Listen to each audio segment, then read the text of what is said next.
Carole Devillers goes back with Haiti to the 1970s and has lived there during the 80s and has reported there. And Carole, you've reported on some of the aching episodes of recent Haitian history. You were not there for the earthquake, however. No. But we wanted to bring you in to make a point that for people who are learning about Haiti now and seeing these horrific photographs, and even the joyous photographs of children rescued from the wreckage, we're really not seeing these people. This is not the way you get to meet someone, get to recognize people as neighbors. And we wanted you to start by giving the rest of us a window into the Haitian character and who these people are.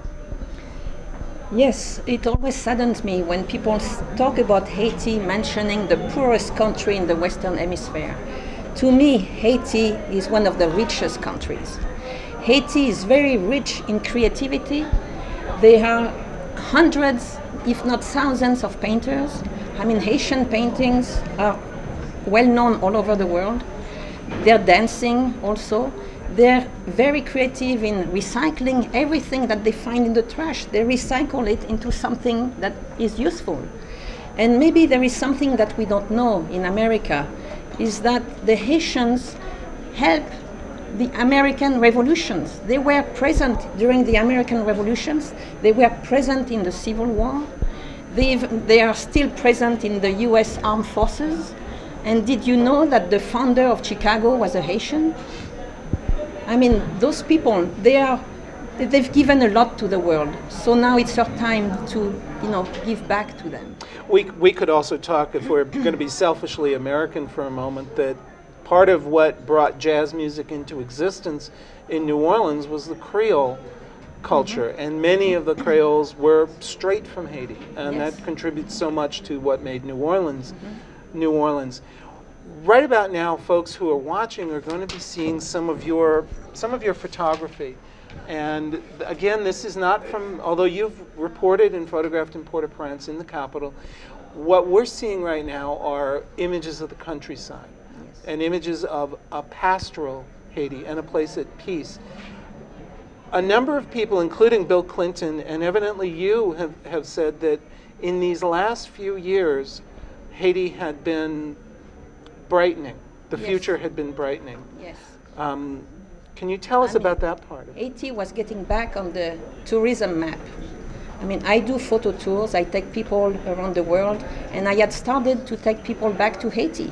And my first trip to Haiti with participants was to take them to the beautiful waterfalls of Sodo, of which I did a story for National Geographic in the 1980s. And the participants just loved it. So, and I had started doing all other trips, planned other trips to Haiti, and now, of course. But one thing, Jacmel has been hit, so I cannot take people there.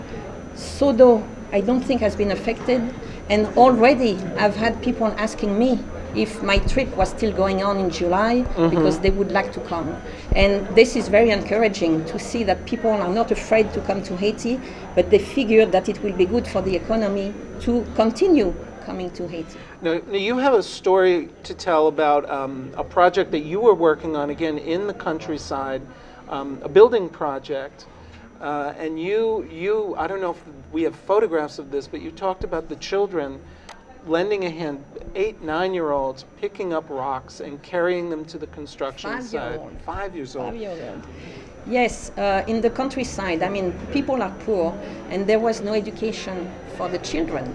And I met somebody who had some land and said, yes, you can use my land, and we are going to have a school and educate the children of this particular area.